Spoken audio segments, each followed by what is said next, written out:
puing rudal yang ditembakkan oleh Iran tampak berserakan di Israel. Bahkan rumah warga ikut menjadi sasaran. Puing-puing bekas rudal yang masih membara juga berserakan di jalanan. Rekamannya beredar di Telegram pada Rabu, 2 Oktober 2024. Pecahan rudal Iran itu juga jatuh di sejumlah daerah, yakni Balkah, Sarka, Madaba, Krak, dan juga termasuk ibu kota Yordania, Amman. Mengutip Anadolu Agensi via Tribunnews.com Rabu 2 Oktober 2024, Kementerian Kesehatan Yordania mengungkap 2 warga sipil terluka akibat terkena pecahan puing. Diketahui sebelumnya, rudal-rudal Iran menghantam berbagai penjuru Israel pada Selasa 1 Oktober 2024 malam.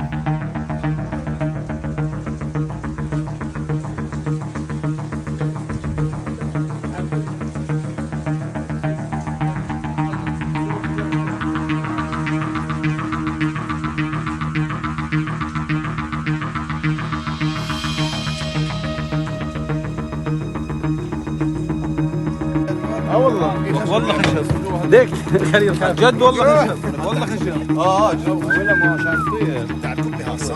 لا شباب ما يصير بالشكل هذا صاروخ وتفسير واي شوف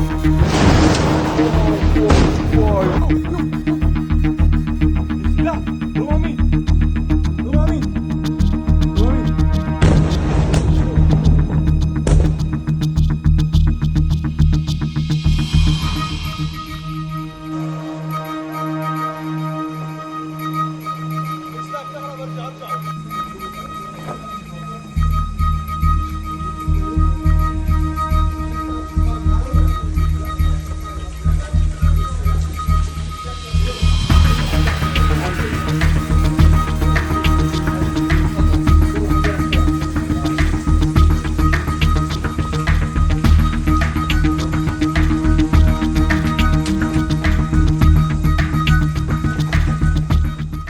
Download Tribun X sekarang, menghadirkan lokal menjadi Indonesia.